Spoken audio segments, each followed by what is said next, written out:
Amén. Amén. ¿Está bien?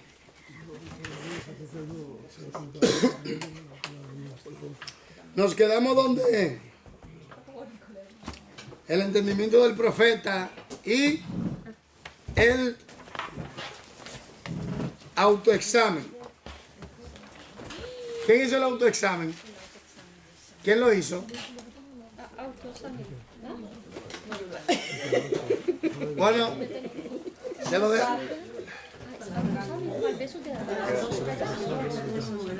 Puedes pasar un chico.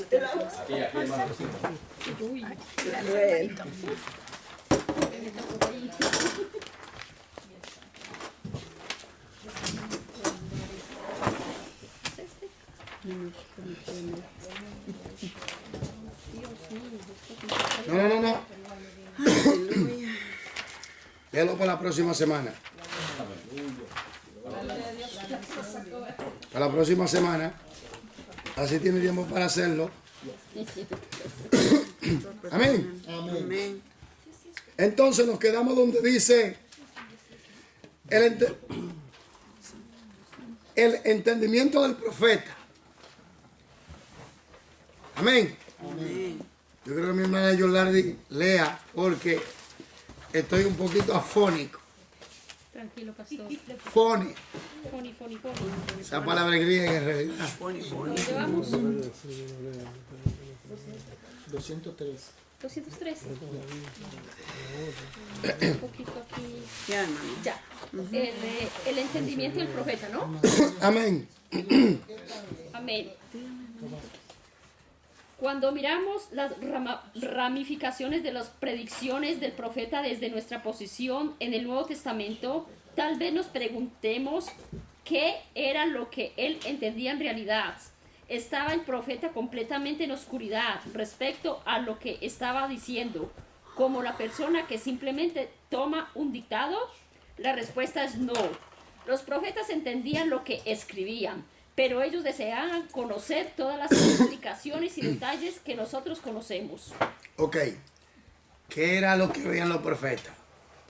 Veían todo el panorama. Amén. Amén. Ellos veían todo el panorama. Entonces, al ver todo el panorama, ellos no podían entender con afinidad todos los detalles. Ellos veían, claro, todo el panorama en general, pero los detalles no lo veían. No lo podían ver. No lo veía. Porque Ajá. eran puntos que se iban a cumplir en el futuro. Ajá. Como Daniel. Daniel vivió en el tiempo de Babilonia, Media y Persia, pero en el tiempo de Alejandro el Grande y de Roma no. Pero él vio en el capítulo 7, verso 1 hasta el 8, él vio ve cuatro bestias. En el capítulo 2 le da la interpretación a Nabucodonosor acerca de los reinos, que en realidad es el mismo mensaje, pero desde diferentes ángulos. Uno del ángulo del hombre y otro del ángulo de Dios. ¿Me doy a entender? Entonces, ellos sí veían todo el engranaje, pero los detalles, lujo y detalles, no lo podían entender. Sigamos. Pedro nos dice que ellos entendieron el mensaje básico del Mesías venidero, pero añade que ellos desearon conocer más detalles respecto a quién y al cuándo.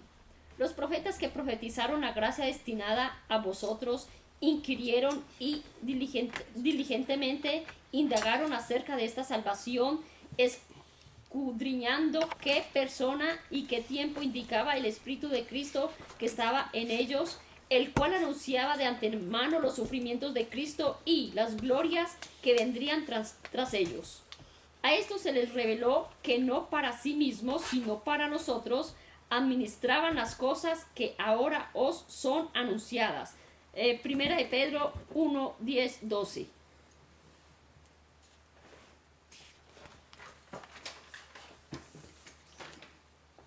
¿Vamos allá? No, ya lo leyó. ¿Usted lo leyó ahí mismo? Ya. Sí, siga. Algunos piensan que los profetas del Antiguo Testamento no tenían conocimiento de lo que escribían, puesto que hubo ocasiones en las cuales confesaron su ignorancia respecto a sus visiones. Daniel, Zacarías. Sin embargo, esta ignorancia tenía que ver con el tiempo o era inmediatamente clarificada cuando el mensajero de Dios explicaba la visión en el contexto inmediato. Páreme ahí. Usted ve, ellos entendían lo básico, Lo básico. pero no entendían todos los detalles, porque eso era para el futuro. Se recuerda que tenemos que saber dos cosas para interpretar la profecía: perspectiva del profeta y la naturaleza de la profecía. Si la profecía es que va en desarrollo, ¿se recuerda? Si la profecía es de doble Cumplimiento. Si la profecía es, De desarrollo o de doble cumplimiento, ¿no? sí, ¿qué ¿Cómo más? decir?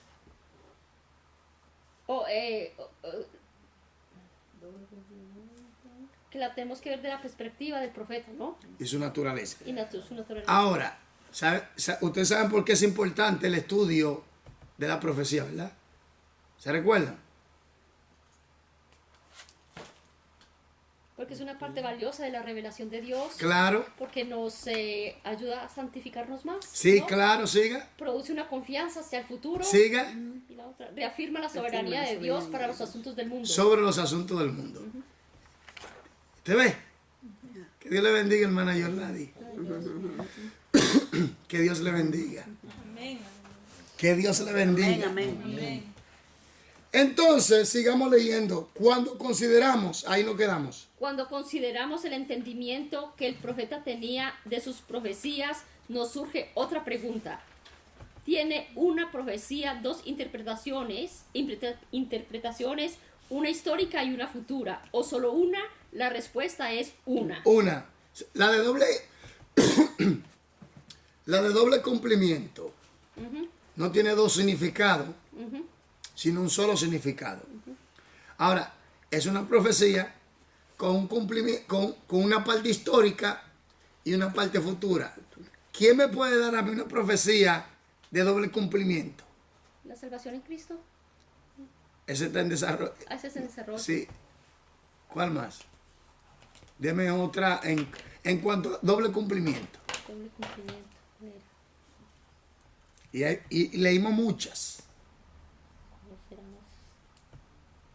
Leímos muchas. En el Salmo 41, la traición de Cristo, versículo 9, ¿se recuerda? Salmo 22, versículo 1, la crucifixión de Cristo, ¿se recuerda?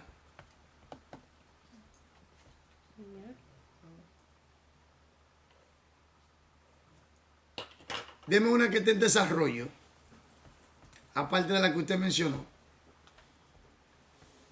¿Hay alguien más por ahí? El desarrollo, La venida de Cristo. Es una profecía, o sea, ¿Se puede? se puede. ¿Sí? ¿Qué más?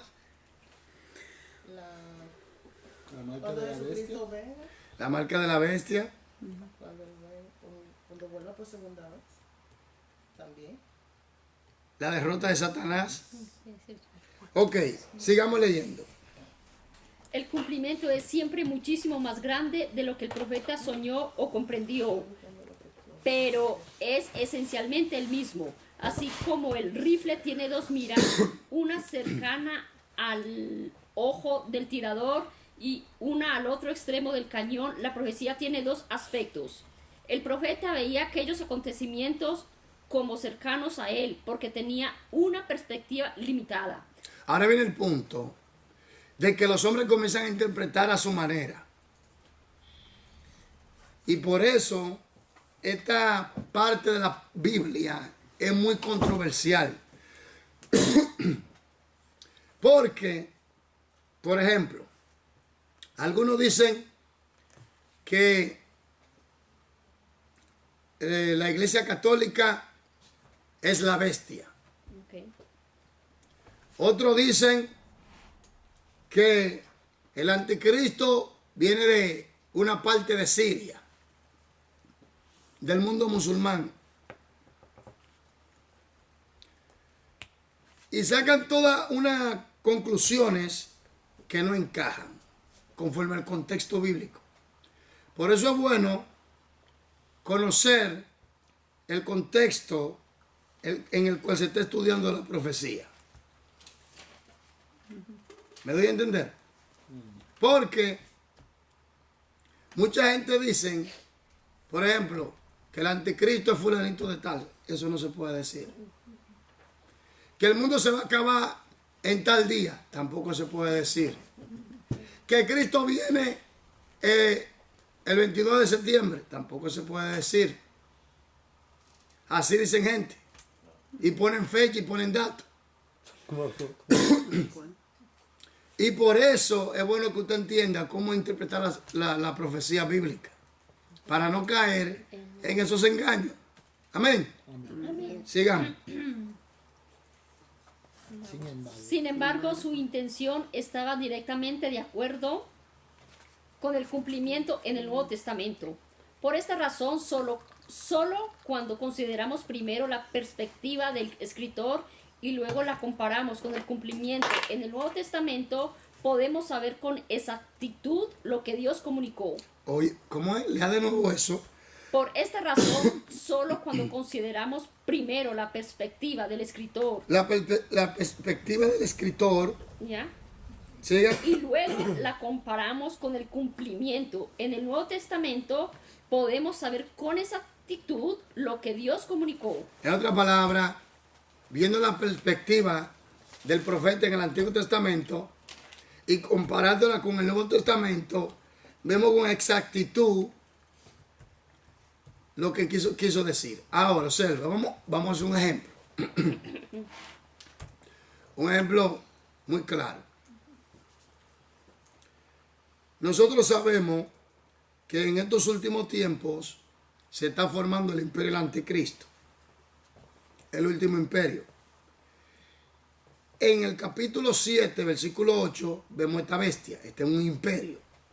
Ahora, este imperio va a tener 10 reyes.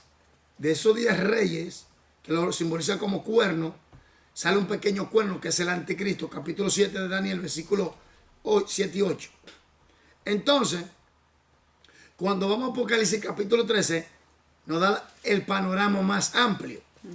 Y entendemos claramente que es un imperio con una cabeza al frente, que es el pequeño cuerno, que es el anticristo. Allí lo describe con más claridad. Pero se necesitan las dos partes para entender las cosas mejor. Amén. Sigamos leyendo. Amén. Para esto se requiere que interpretemos la profecía mediante el uso de todas las reglas de sintaxis y de contexto tal como lo hemos discutido. Contexto. Es bueno saber el contexto de la profecía bíblica. Su contexto. La formulación. ¿Cómo recibió él? ¿En qué tiempo la recibió? ¿Qué significaba para su tiempo y qué significa ahora para el tiempo nuestro? La semana 70 de Daniel, capítulo 9, verso 26-27. Son semanas de 7 años.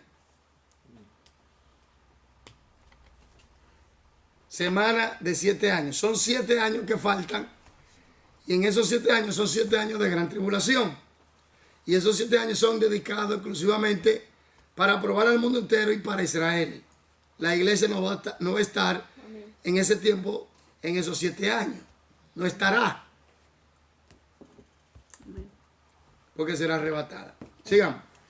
Probablemente el profeta no pudo visualizar la forma en que su pieza del rompecabezas encajaba dentro del alcance completo de los planes de Dios, pero sí tenía una idea general de lo que estaba profetizando.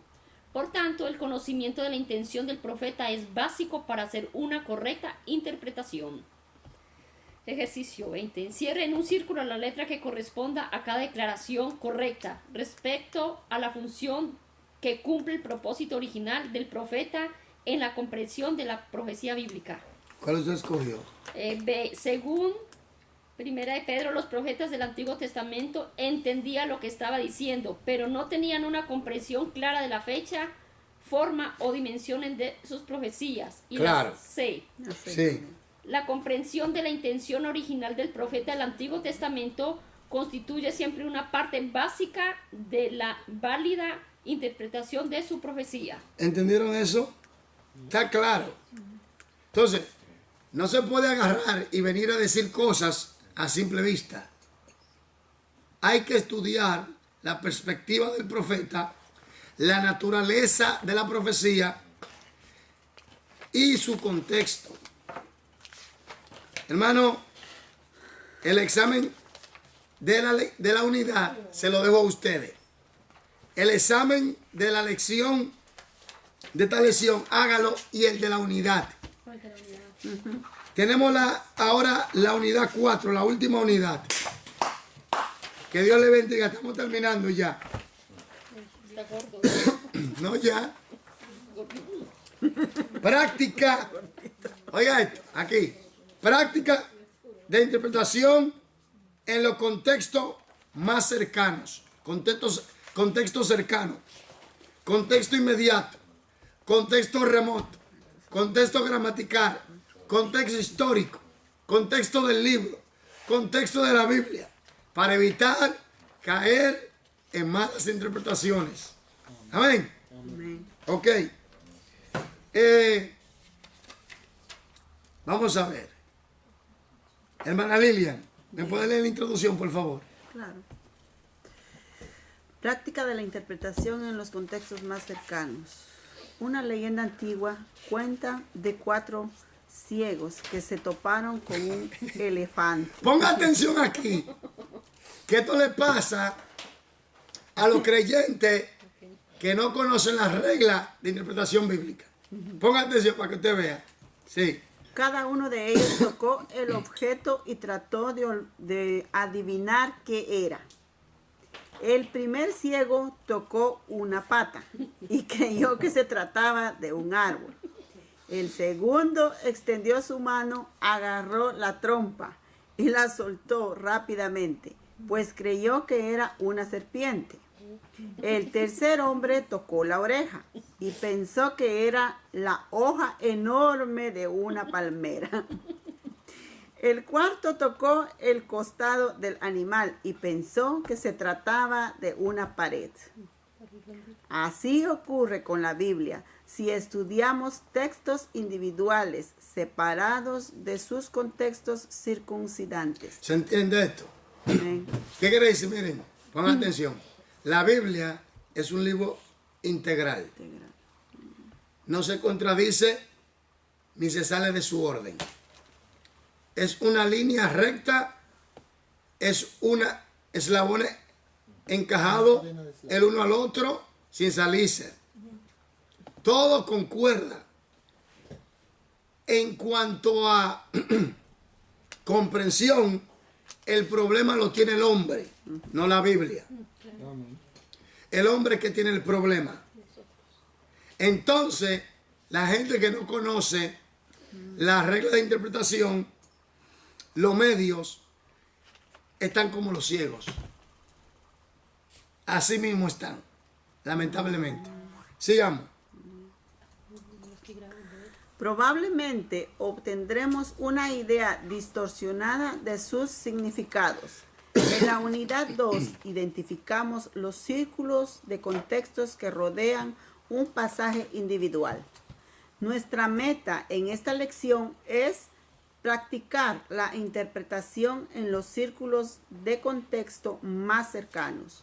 Contexto de la palabra, gramatical, inmediato y del libro. Ponga atención, léame eso de nuevo. Nuestra meta en esta lección es practicar la interpretación en los círculos de contexto más cercanos. Sí. Contexto de la palabra gramatical. Contexto de la palabra. un término se tiene que definir dentro de su contexto. ¿Me doy a entender? Como lo hemos estudiado. El término, el contexto es que define el significado del término. ¿Me doy a entender? El contexto es que define el significado del término. Amén. No nos podemos salir, no podemos sacar el término fuera de su contexto, ni aislarlo. Porque eso va a traer, ¿qué? Ideas preconcebidas. Amén. Yo, sigamos. Inmediato y del libro. En los próximos 2 capítulos aplicaremos los principios que hemos aprendido para el estudio de pasajes en los contextos más remotos. Los pasajes que practicaremos en esta última unidad a menudo son considerados como difíciles y controversiales. De vez en cuando usted podrá estar en desacuerdo con mis conclusiones, pero no debería estarlo por el solo hecho de que las interpretaciones sean nuevas para usted. En vez de ello, procure basar su opinión en principios sólidos de interpretación. La práctica lo ayudará a desarrollar sus habilidades como intérprete objetivo de la verdad bíblica. Hoy vamos a 11.1. Utilizar por lo menos 2 círculos de contexto para determinar el significado de un término individual. Palabras individuales. Mi hermana, por favor, siga. Al estudiar, Al otro lado. Ahí mismo. al estudiar, Ahí. ¿Aquí? 11.1. No. 11.1. Míralo allá. Mire, ayúdale. Viene ahí. ¿Aquí? Sí. Ah, ya. Ah, es lo mismo. No le podía ayudar. Sigamos. Estamos en lo mismo. Sigamos. Al estudiar las palabras individuales, aprendimos que cuando una palabra se pone dentro de un contexto, ésta se convierte en un término con un solo significado posible. ¿Con un solo qué? Significado ¿Un solo posible. qué? Un solo significado posible. Ok. Entonces, si usted está leyendo el libro de Gálatas y usted está estudiando la palabra, el término carne, usted tiene que entender de qué forma el contexto define el término carne. Y ve que se opone al espíritu. Y ve que no agrada a Dios. Y ve que produce frutos que a Dios no le gustan. ¿Está hablando en realidad del cuerpo o está hablando de una naturaleza? Naturaleza. ¿Está entendiendo? Así lo de entender el libro de los Gálatas. Pero se manifiesta a través del cuerpo. Exactamente. Por eso lo denomina carne. ¿Está entendiendo? Amén. Amén, amén. Sigamos. Además, el contexto en el que se utiliza el término limita y define dicho significado. En otra palabra, el contexto limita y define el término y el significado del término. ¿Me voy a entender? No nos podemos ir más allá. Tenemos que mantenernos en el contexto. Vamos a dar un ejemplo. Gálatas. Un ejemplo sencillo. Gálatas.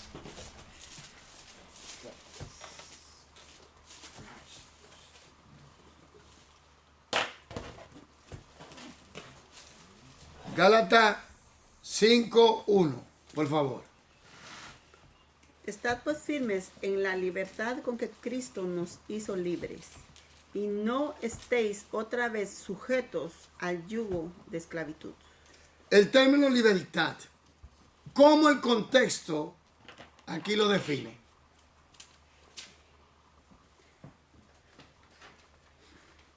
Libertad espiritual en Cristo.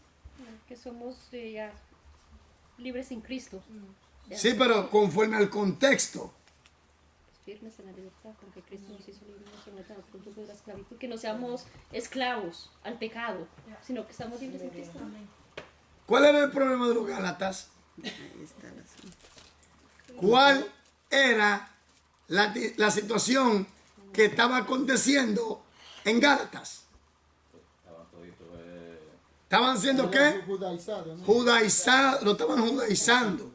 Volviendo a... Lo estaban judaizando. Entonces, la palabra libertad está hablando del yugo de la ley. ¿Me entiendes? Del yugo de la ley, el cual te condenaba. Entonces, aquí habla de la libertad en Cristo, pero del yugo de la ley. ¿Está entendiendo? Sí, somos libres en Cristo, pero aquí en el contexto lo está usando de esa manera. ¿Me doy a entender? Amén. Amén. Sigamos leyendo para que usted vea. En Hechos 1:5 al 6 encontramos, Hebreos, perdón. En Hebreos 1:5 al 6 encontramos varias palabras en torno a las cuales gira la interpretación total. ¿Puede usted enseñarlas? Señalarlas. Siga.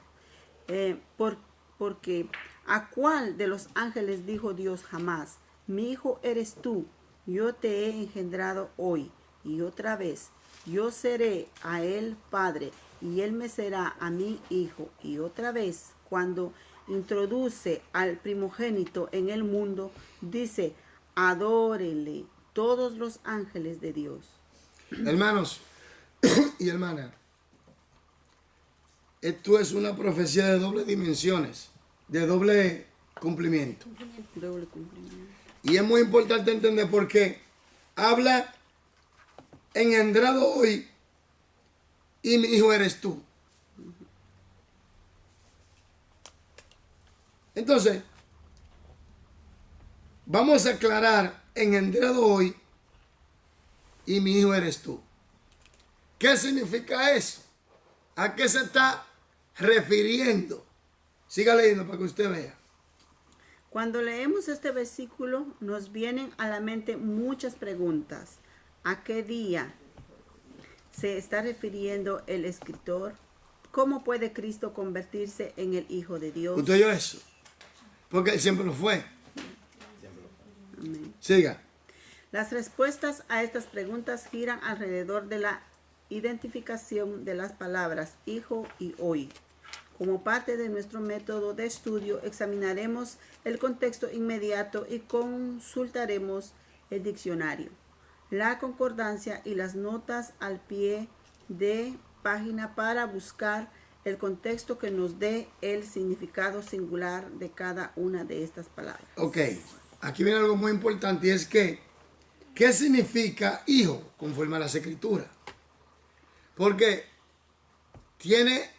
hay que definirlo basado en qué? En el contexto. En el contexto. Ahí, eso está muy importante. En el diccionario tú vas a tener muchas definiciones.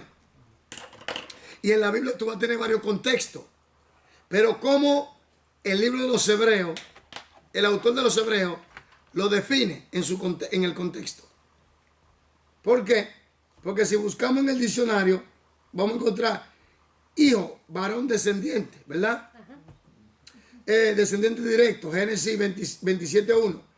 Persona adoptada, Éxodo 2:10. Habitante de una ciudad, Lamentación 4:2. Siga leyendo para que usted vea. Si compara ¿qué? Si compara las definiciones que encontró en el diccionario con las proporcionadas en las respuestas a las preguntas de estudio, podrá ver por lo menos 5 posibles significados de la palabra hijo. Dichos significados varían desde descendiente, directo, título de efecto y honor. Con estos significados en mente examinaremos el contexto bíblico para encontrar algunas claves que nos permitan descubrir cuál de ellos es el que resulta más apropiado en este texto. Ok, el tiempo se me va a ir. Yo pienso que la próxima semana lo vamos a tener que repetir y lo voy a aclarar mejor porque la garganta me está traicionando. Ya. El virus me quiere agarrar, pero lo reprendo en el nombre de Jesús. nombre de Jesús. Juliana, Dios te bendiga. ¿Estás aquí? Sí. Ok. La semana que viene lo vamos a repetir. Repetimos. Le dejo como tarea el examen final de la unidad 3 Ok. y el autoexamen de la última lección de esa unidad. ¿Se recuerda? Hágalo. Y entonces lo vamos a analizar. Que Dios le bendiga, que Dios le guarde.